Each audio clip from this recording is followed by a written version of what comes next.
अस्सलामुअलैकुम। मेरा नाम मोहम्मद मज़हर आज़म है और मैं डाव मेडिकल कॉलेज में सेकेंड ईयर एमबीबीएस का स्टूडेंट हूँ। स्टूडेंट्स, आज हमने जो टॉपिक स्टार्ट करना है दैट इज़ टेम्परेचर रिस्पॉन्स और फीवर।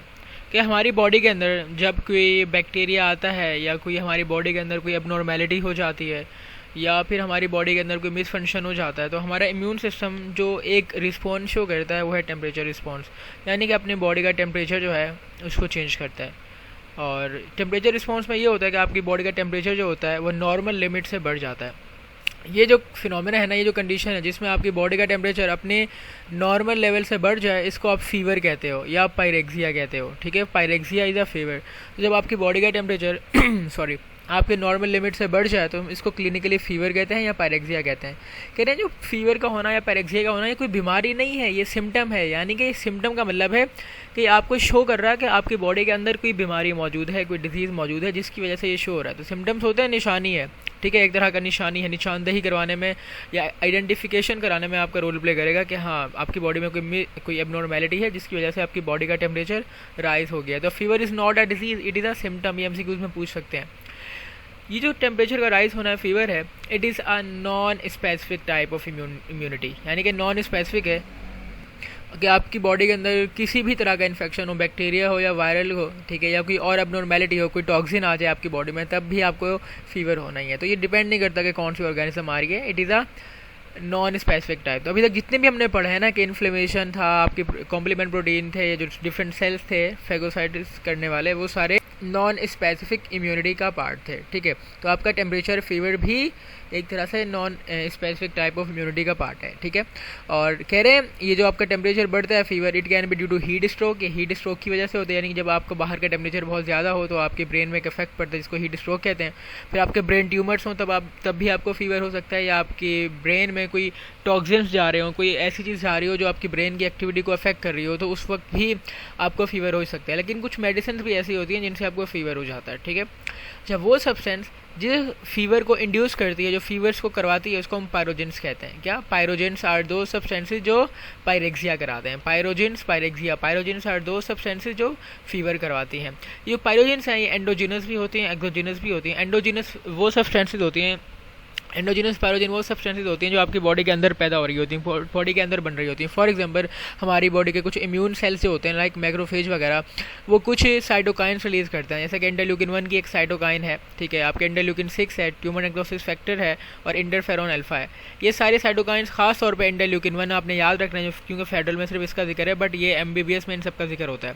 तो interleukin 1, interleukin 6, tumour necrosis factor और इंटरफेरॉन अल्फा, ये सारी क्या इंटरल्यूकिन हैं, सॉरी ये साइटोकाइंस हैं जो जाते हैं और आपके ब्रेन के किस पे ऊपर काम करते हैं, आपके ब्रेन में मौजूद हाइपोथैलेमस के ऊपर काम करते हैं। जब हाइपोथैलेमस के पास जाते हैं तो क्या करवाते हैं, हाइपोथैलेमस जो होता है ना, उसने आपकी बॉडी के टेम्परेचर को मेंटेन करना होता है। तो हाइपोथैलेमस को हम कह सकते हैं कि आपकी बॉडी का थर्मोस्टेट है। थर्मोस्टेट वो चीज़ होती है जो आपका टेम्परेचर मेंटेन करके रखती है। तो hypothalamus is the thermostat of our body. ठीक है, अब हाइपोथैलेमस पे जाके पता है क्या करती हैं, ये कहती हैं कि आप अपने जो आपका नॉर्मल सेट पॉइंट है ना, आप इसने डिसाइड किया हुआ कि मेरा 37 डिग्री सेट पॉइंट है।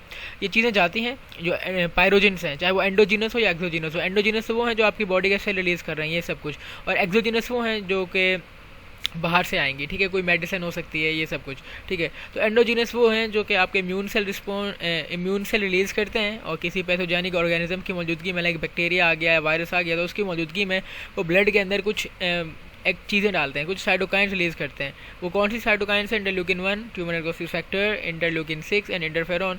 ये जाती हैं और ये ट्रांसपोर्ट होकर ब्रेन में जाती हैं जहाँ हाइपोथैलेमस के ऊपर काम करती हैं। जिस हाइपोथैलेमस को हम थर्मोस्टेट ऑफ द ब्रेन कहते हैं, बिकॉज ये आपका टेम्परेचर मेंटेन करता है। जिससे आपका थर्माश होता है, हम कहते हैं ना उर्दू में थर्मोस, तो वो क्या करता है, वो भी आपकी गर्म चीज़ रखोगे तो गर्म रहेगी, ठंडी उसके अंदर रखोगे तो ठंडी रहेगी। इसी तरह आपकी बॉडी में हाइपोथैलेमस जो है वो ये काम कर रहा होता है कि आपकी बॉडी का जो टेम्परेचर है उसे ये मेंटेन कर रहा होता है। तो ये सब्सटेंस जो है ना, ये जाती हैं आपके जो हाइपोथैलेमस को कहती हैं कि आप अपना बॉडी का टेम्परेचर इन नॉर्मल पॉइंट से बढ़ा दो, यानी कि आपका जो सेट पॉइंट है ना, जो आपने एक जो लिमिट सेट की हुई है उस लिमिट को बढ़ा दो, और आप कर दो 39 कर दो, 40 कर दो। तो ये आपकी बॉडी में ये उस थर्मोस्टेट का जो सेट पॉइंट है उसको ऊपर नीचे कर देती हैं, ऊपर करती हैं बेसिकली। जब ये टेम्परेचर बढ़ जाता है तो आपकी सारी बॉडी का टेम्परेचर भी इसकी तरह हो जाता है। सवाल ये पैदा होता है कि हाइपोथैलेमस जो है ये टेम्परेचर जो बढ़ाता है, फिर कैसे बढ़ाता है, क्या होता है ऐसा? तो हाइपोथैलेमस होता है ना, इन सब इंटरल्यूकिन्स की मौजूदगी में कुछ lipid like signalling molecule release करता है। कुछ सिग्नलिंग मॉलिक्यूल्स होते हैं जो लिपिड के होते हैं, उनको हम प्रोस्टाग्लैंडिन्स कहते हैं। ठीक है, प्रोस्टाग्लैंडिन किससे मिलकर बनते हैं? एराकिडोनिक एसिड से। जो प्रोस्टाग्लैंडिन है हमारे, वो किससे मिलकर बनते हैं? Arachidonic acid. ठीक है, ARACHI, एराकिडोनिक, ठीक है, एसिड। एराकिडोनिक एसिड होता है वो आपके सेल मेम्ब्रेन के अंदर पाया जाता है। एक एंजाइम होती है साइक्लोऑक्सीजिनेज। क्या? साइक्लोऑक्सीजिनेज। ये फेडरल के पॉइंट बता रहा हूँ, आपने याद रखना है। मैं इसको शॉर्ट फॉर्म में लिखा हूँ तो एराकिडोनिक एसिड, ठीक है, ये चेंज हो जाता है आपका किस में? प्रोस्टाग्लैंडिन में। एक तो माउस भी मुझे लग रहा है इशू कर रहा है। तो एराकिडोनिक एसिड चेंज होता है आपके प्रोस्टाग्लैंडिन में, और प्रोस्टाग्लैंडिन आपके हाइपोथैलेमस ही रिलीज़ कर रहा होता है, और क्या करता है? उसके नतीजे में आपकी बॉडी का टेम्परेचर बढ़ जाता है। ठीक है, ये क्या कहलाता है? ये आपकी बॉडी में थर्मोजेनेसिस कराता है। थर्मोजेनेसिस का मतलब होता है हीट की प्रोडक्शन करवाता है। जब हीट की प्रोडक्शन कराता है ना, तो थर्मोजेनेसिस इंक्रीज, यानी कि हीट का एक तो बन भी ज़्यादा रही होती है, इसके साथ साथ जो हीट लॉस होती है ना पसीने के जरिए, स्वेटिंग के जरिए, वो भी कम हो जाता है फिनोमेना। तो हीट बन भी रही है और लॉस भी नहीं हो रही, इसकी वजह से आपकी बॉडी का टेम्परेचर ज़्यादा हो जाता है, जिसको हम फीवर कहते हैं। तो एराकिडोनिक जो एसिड जो होता है वो दरअसल हाइपोथैलेमस उसको चेंज कर देता है प्रोस्टाग्लैंडिन में। लेकिन किसकी मदद से करता है? एक एंजाइम होती है, कॉक्स लिख रहा हूँ मैं शॉर्ट फॉर्म में, इसका मतलब है साइक्लोऑक्सीजिनेज। तो आपकी जो एंजाइम है साइक्लोऑक्सीजिनेज, वो एराकिडोनिक एसिड को प्रोस्टाग्लैंडिन में चेंज करती है। तो आपको जब फीवर होता है तो उसमें प्रोस्टाग्लैंडिन ज़्यादा बन रहे होते हैं, और यानी कि एराकिडोनिक एसिड ज़्यादा प्रोस्टाग्लैंडिन में चेंज हो रहा होता है। ठीक है, और ये इसकी बात हमने कही। और ये हाइपोथैलेमस को ये कम करवाने के लिए कह कौन रहा है? इंटरल्यूकिन 1 कह रहा है, इंटरल्यूकिन 6 कह रहा है। ठीक है, इंटरल्यूकिन 1 तो खास तौर पे याद रखना है। ठीक है, इंटरल्यूकिन 1 आपने खास तौर पे याद रखना है। फिर इंटरल्यूकिन 6 है, ठीक है, और ट्यूमर नेक्रोसिस फैक्टर है, और इंटरफेरॉन भी है। ठीक है, इंटरफेरॉन अल्फा यहाँ पर इन्वॉल्व है। Interleukin 1, interleukin 6, tumour necrosis factor TNF। ठीक है, और आपकी ये इंटरफेरॉन भी। तो ये आपको फीवर करवाते हैं। और किस तरह कराते हैं कि एराकिडोनिक एसिड जो होता है आपके सेल मेम्ब्रेन में होता है, ये लिपिड है, इसको चेंज कर दिया जाता है प्रोस्टाग्लैंडिन में साइक्लोऑक्सीजिनेज एंजाइम की मदद से। तो आपको बॉडी का टेम्परेचर बढ़ जाता है। ठीक है, और आगे जो एक बात डिस्कस होनी है, जो फेडर में भी डिस्कस हुई है, अगर आप चाहते हो कि आपको फीवर है और आप वो फीवर के लिए कोई टैबलेट लेते हो, यानी कि आप ब्रोफीन लेते हो, आइबुप्रोफीन, ठीक है, आइबुप्रोफीन ले लेते हो, या पैरासीटामोल लेते हो, या एस्प्रिन लेते हो। जो एस्प्रिन होती है वो क्या करती है? वो इस साइक्लोऑक्सीजिनेज के ऊपर आके काम करती है, और इस साइक्लोऑक्सीजिनेज को काम नहीं करने देती। जब साइक्लोऑक्सीजिनेज काम नहीं करेगी तो आपकी बॉडी में प्रोस्टाग्लैंडिन नहीं बनेगा। जब प्रोस्टाग्लैंडिन नहीं बनेगा तो आपको फीवर जो अगर था भी तो वो कम हो जाएगा, ख़त्म हो जाएगा। तो इस तरह एस्पिरिन काम करता है कि वो एराकिडोनिक एसिड को प्रोस्टाग्लैंडिन में चेंज ही नहीं होने देता, यानी कि आपका जो प्रोस्टाग्लैंडिन का बनना है उसको इनहिबिट कर देता है, प्रोस्टाग्लैंडिन की फॉर्मेशन को इनहिबिट करता है आपका एस्पिरिन। इस तरह आपका फीवर जो है कम हो जाता है। तो एस्पिरिन, पैरासीटामोल, ब्रोफीन वगैरह आप ये सब यूज़ करते हो, इस पाथवे को इनहिबिट करते हो कि साइक्लोऑक्सीजिनेज जो एंजाइम काम कर रहा है वो एराकिडोनिक एसिड को प्रोस्टाग्लैंडिन में चेंज ना करे, यानी कि प्रोस्टाग्लैंडिन की फॉर्मेशन इनहिबिट कर देते हो डिफरेंट मेडिसिन के जरिए।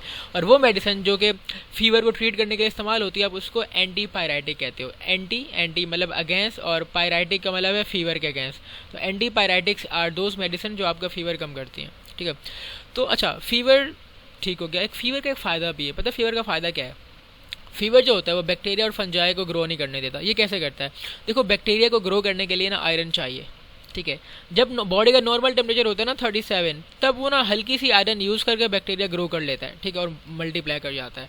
लेकिन जब आपकी बॉडी का टेम्परेचर बढ़ जाता है ना 39 वगैरह पे, तो आयरन को ना, अब बैक्टीरिया को ना अपनी ग्रोथ के लिए आयरन ज़्यादा चाहिए, लेकिन आपकी बॉडी ज़्यादा आयरन उसे देती भी नहीं है। ठीक है, तो कैसे? फीवर हुआ, फीवर के नतीजे में टेम्परेचर बढ़ा, टेम्परेचर ज़्यादा हो जाएगा तो बैक्टीरिया को ग्रो करने के लिए ज़्यादा आयरन चाहिए, और आपकी बॉडी उसे ज़्यादा आयरन दे भी नहीं रही, तो फिर क्या होगा? Bacteria can not grow. तो दिस इज़ हाउ कि बैक्टीरिया की ग्रोथ को रोक लिया जाता है। तो फीवर फंजाई और बैक्टीरिया को ग्रो नहीं करने देता। कैसे नहीं करने देता ये मैंने आपको बता दिया।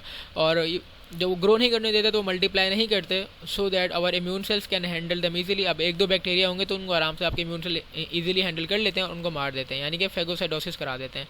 इसके साथ साथ कह रहे हैं जो एक्सोजिनस पायरोजिन है ना, वो बाहर से आते हैं। ठीक है, सच एज बैक्टीरिया से आते हैं। Such toxins are recognised by brain as pyrogen and can induce fever. Exogenous pyrogen वो होते हैं जो आपके बैक्टीरिया से आते हैं, और हमारा ब्रेन कहता है कि ये जो पायरोजिन्स हैं और वो फीवर करा लेता है, यानी कि वो समझता है कि ये भी इंटरल्यूकिन 1, इंटरल्यूकिन 6 वगैरह।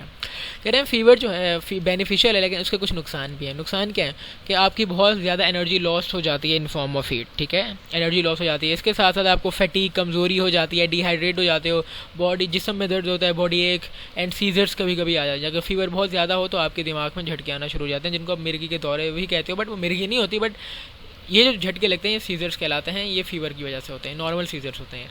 टेम्परेचर अगर आपका 105 से ऊपर चला जाएगा या 105 हो जाएगा तो आपके एंजाइम्स डीनेचर होना शुरू हो जाएंगे। मैंने कहा था ना enzymes are sensitive to temperature. Enzyme का टॉपिक देखें, बहुत इंपॉर्टेंट है। आई वुड रेकमेंड यू कि एंजाइम्स की वीडियोस मैंने अपलोड की हैं अकॉर्डिंग टू न्यू बुक, जिसमें मैंने फेडरल के पॉइंट्स भी कवर कराए हैं that are high yield topics. तो एंजाइम ज़रूर देखें, एंजाइम की इनहिबिशन वगैरह, उनके factors affecting their activity. Temperature अगर 105 से ज़्यादा होगा तो एंजाइम डीनेचर हो जाएंगी और प्रोटीन्स भी टूट जाएंगे। इसके साथ साथ कह रहे हैं जो फीवर होता है अपने ओन सेल्स को भी डीनेचर कर देता है, जिससे आपकी डेथ हो सकती है।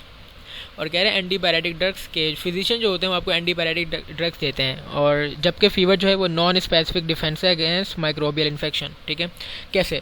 कह रहे हैं कुछ ड्रग्स ऐसी होती हैं जो आपका फीवर को कम करती हैं, कंट्रोल करती हैं, हम उनको एंटीपायरेटिक कहते हैं। ठीक है, इनमें ये करती क्या है, ये आपकी प्रोस्टाग्लैंडिन को बनने नहीं देती। ठीक है, और वो प्रोस्टाग्लैंडिन की सिक्रेशन इनहिबिट कर देती हैं हाइपोथैलेमस के जरिए। फिर क्या होता है, आपका फीवर कम हो जाता है। और कैसे करती हैं? साइक्लोऑक्सीजिनेज को इनहिबिट करके, मैंने आपको बताया। तो वो प्रोस्टाग्लैंडिन की सिक्रेशन नहीं होने देती बाय हाइपोथैलेमस। जो एंटीपायरेटिक ड्रग्स होती हैं उनके 3 ग्रुप्स होते हैं। एक होती है सैलिसाइलेट्स, उसमें आपका एस्प्रिन आ जाता है। तो एस्प्रिन इधर सैलिसाइलेट्स, ये एमसीक्यूज में आएगा भैया, आपने याद रखना है। ठीक है, तो जो एस्प्रिन है आपका वो सैलिसाइलेट्स का ग्रुप में आता है। ये क्या है, आप ये अभी आपके लेवल की चीज़ ही नहीं है दरअसल, तो आपने ये पढ़ना है इंशाल्लाह। एमबीबीएस के लेवल पे आगे आप उसमें फार्मा पढ़ते हो या फिर आप फार्मडी करोगे तो उसमें भी इन चीज़ों को पढ़ोगे। तो सैलिसाइलेट्स आर दोज ड्रग्स जिसमें एस्प्रिन आता है, और एक ग्रुप होता है एसिड अमाइनोफेन। एसिड अमाइनोफेन जो है वो पैरासीटामोल जो है वो एसिड अमाइनोफेन में आता है। और जो आपके एनसेड होते हैं, ये एनसेड का नाम आपने बहुत सुना होगा कि एनसेड दे दें सर, एनसेड दे दें, पेन हो रहा है, कोई फीवर हो रहा है, हर काम के लिए एनसेड। तो एनसेड जो होते हैं नॉन स्टेरॉइडल एंटी इन्फ्लेमेटरी, इनकी फुल फॉर्म है। उसमें ब्रोफीन भी आता है, इसलिए आप ब्रोफीन को बुखार के लिए भी इस्तेमाल करते हो, दर्द के लिए भी इस्तेमाल करते हो। ठीक है, लेकिन जो ज़्यादातर एंटीपायरेटिक ड्रग है ना, दे इनहिबिट द एंजाइम साइक्लोऑक्सीजिनेज, वो साइक्लोऑक्सीजिनेज को इनहिबिट कर देती हैं, जिससे आपकी बॉडी में प्रोस्टाग्लैंडिन का जो लेवल है वो कम हो जाता है। सो स्टूडेंट्स, ये था हमारा फीवर का टॉपिक जो मैंने सिंध से कवर कराया। और अगर मैं इसको फेडरल से डिस्कस करना चाहूँ तो फेडरल में भी यही बातें थी, क्योंकि जब मैं पढ़ा रहा था तो मैंने दरअसल दोनों बातें ऑटोमेटिकली कवर की हैं। ठीक है, सो ये है फेडरल का वो पॉइंट, जो डिफरेंट पॉइंट बताए गए हैं। जब आपके बॉडी का टेम्परेचर बढ़ जाता है, इसमें ब्रेन की एबनॉर्मेलिटी हो जाती है, टॉक्सिक सब्सटेंसेस की वजह से जो टेम्परेचर रेगुलेटिंग सेंटर होता है वो डिसबैलेंस हो जाता है उसमें, यानी कि आपके हाइपोथैलेमस में। ये हीट स्ट्रोक से होता है या ब्रेन ट्यूमर से या बैक्टीरिया की डिजीज़ से। और इसके इफेक्ट क्या होते हैं कि हाइपोथैलेमस के थर्मोस्टेट को ऊपर नीचे कर देता है। ये सब मैंने बताया, और आई गेस इसमें सब कुछ यही है, कुछ और एक्स्ट्रा कुछ नहीं लिखा हुआ। और इसमें लिखा हुआ है कि इंटरल्यूकिन 1 जो होती है उसका बहुत इंपॉर्टेंट रोल होता है। तो जब एस्प्रिन आप नॉर्मल हाल में लोगे ना, तो ऐसा नहीं है कि आपको अंदर से टेम्परेचर और कम कर देगा। एस्प्रिन जो काम करता है वो इंटरल्यूकिन 1 की मौजूदगी में करता है। ठीक है, क्योंकि इंटरल्यूकिन 1 होगा तो आपका टेम्परेचर बढ़ाएगा। जब आपका टेम्परेचर बढ़ेगा ना, तभी वो आपका एस्प्रिन काम कर सकता है, नॉर्मल टेम्परेचर पे काम नहीं कर सकता, बिकॉज नॉर्मल पर्सन में इंटरल्यूकिन 1 नहीं होता। जब इंटरल्यूकिन 1 नहीं होगा तो एस्प्रिन अपनी एक्टिविटी नहीं करता। ठीक है, एस्प्रिन अपनी एक्टिविटी नहीं करता बिकॉज एस्प्रिन जो है वो इंटरल्यूकिन के ऊपर अटैक करता है। जब इंटरल्यूकिन नहीं बनता तो प्रोस्टाग्लैंडिन भी नहीं बनता। ठीक है, हम कहते हैं ना कि इंटरल्यूकिन जाके आपके हाइपोथैलेमस को कहता है कि टेम्परेचर बढ़ाओ, तो इंटरल्यूकिन 1 जो है ही नहीं, तो आप तो जब नहीं है तो बॉडी का टेम्परेचर नॉर्मल है। तो एस्प्रिन होता है बेसिकली, वो आपके इंटरल्यूकिन 1 के ऊपर काम करता है, आपने बात याद रखनी है। ठीक है, और हमने इसकी बात की 39 से 38 वाला पॉइंट भी मैंने बताया कि नॉर्मली वो 37 पे कम आयरन चाहिए होते हैं। जब ये पॉइंट हो जाता है, टेम्परेचर बढ़ा देते हो तो उनको ज़्यादा आयरन चाहिए होता है, तो उससे स्टूडेंट की ग्रोथ रुक जाती है। इसके साथ साथ आपकी जो फैगोसाइटिक सेल्स होते हैं उनकी एक्टिविटी बढ़ जाती है फीवर के नतीजे में।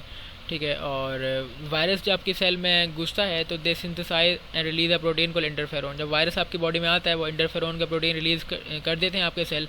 It travel to other cell and increase the resistance to virus attack. जो इंटरफेरोन है वो आपकी बॉडी में ट्रैवल करता है, दूसरे सेल्स को हुक्म देता है कि वो वायरस के अगेंस्ट अटैक करें। फीवर जो है इंक्रीज़ कर देता है इंटरफेरोन की प्रोडक्शन। तो एमसीक्यूज़ का पॉइंट ये भी हो गया कि फीवर जो है वो इंटरफेरोन को भी ज़्यादा बनवाता है। और इंटरफेरोन क्या काम करता है कि वो आपकी बॉडी में वायरल की जो रेप्लिकेशन है उसको रोकता है। ट्रांसलेशन का जो प्रोसेस होता है ना, जिसमें वायरस के प्रोटीन बन रहे होते हैं, जितने भी प्रोटीन बनते हैं वो ट्रांसलेशन के नतीजे में बनते हैं। तो आपका इंटरफेरोन जो है वो ट्रांसलेशन के प्रोसेस को रोकता है। कह रहे हैं high body temperature inactivate the virus के पार्टिकल। ठीक है, हमने इसकी बात की। और ये कह रहे हैं जो इन्फ्लेमेटरी रिस्पॉन्स है ना आर्थराइटिस में, उसके बारे में बताओ। तो उसमें यही कहा था मैंने कि जो ऑटो एंटीबॉडीज़ जो होती हैं वो इम्यूनोग्लोबुलिन जी के अगेंस्ट बनती हैं। तो ये ऑटो एंटीबॉडीज़ होते हैं, हम इनको रेमाटॉइड फैक्टर्स कहते हैं। ये मैं पहले भी इसका जिक्र कर चुका हूँ। हाँ, ये भी बताया था मैंने कि जो ऑटो एंटीबॉडीज़ हैं रेमेटॉइड आर्थराइटिस में IgG के अगेंस्ट बन रही होती हैं, ठीक है। इनको आप रेमेटॉइड फैक्टर भी कहते हो, ठीक है। जो ऑटो एंटीबॉडीज़ जो होती हैं जो IgG के अगेंस्ट बन रही होती हैं, हम इनको रेमेटॉइड फैक्टर्स कहते हो। ये MCQs के लिए याद रखना है आपने। और जो चीज़ें ये करवाते हैं, जो चीज़ें ये ऑटो एंटीबॉडीज़ बनवाती है, we are not sure about that, but हाँ, इसमें जॉइंट जो है इन्फ्लेम्ड हो जाते हैं, और सिनोवियल मेम्ब्रेन जो होती है उसमें T सेल्स बहुत ज़्यादा हो जाते हैं, B सेल्स बहुत ज़्यादा हो जाते हैं, और मैक्रोफेजेस बहुत ज़्यादा हो जाते हैं। और सिनोवियल का जो फ्लूइड होता है उसमें बहुत ज़्यादा मैक्रोफेज होते हैं। जो मैक्रोफेज जो होता है वो बहुत ज़्यादा साइटोकाइंस, इन्फ्लेमेटरी साइटोकाइंस बना रहा होता है। तो रेमेटॉइड आर्थराइटिस में IgG के अगेंस्ट ऑटो एंटीबॉडी बनती है। उस ऑटो एंटीबॉडी को आप रेमेटॉइड फैक्टर कहते हो, ठीक है। और वहाँ पर क्या होता है कि आपका जो सिनोवियल मेम्ब्रेन होता है ना, आपके जो जॉइंट्स हैं, नी जॉइंट वगैरह डिफरेंट जॉइंट्स, उस सिनोवियल मेम्ब्रेन पे आपके बहुत ज़्यादा T सेल्स होते हैं, बहुत ज़्यादा B सेल्स होते हैं, बहुत ज़्यादा प्लाज्मा सेल्स होते हैं, और वहाँ पर आपके मैक्रोफेजेस भी बहुत ज़्यादा पाए जाते हैं, ठीक है। सो स्टूडेंट्स, ये था हमारा आज का टॉपिक, और जिसमें हमने फीवर को डिस्कस किया, और जो एक्स्ट्रा पॉइंट फेडरल में थे वो मैंने आपको पहले ही बता दिए थे। सो इंशाल्लाह मिलते हैं नेक्स्ट वीडियो में, जिसमें हम इंशाल्लाह हमारी थर्ड लाइन ऑफ डिफेंस, ठीक है, जो स्पेसिफिक रिस्पॉन्स है, हम उसको स्टार्ट करने जाएंगे। एक लंबा सा टॉपिक है वो, और आहिस्ता आहिस्ता हम उसको डिफरेंट वीडियोज़ में कवर करेंगे। तो फिर इंशाल्लाह मिलते हैं नेक्स्ट वीडियो में, तब तक के लिए अल्लाह हाफ़िज़।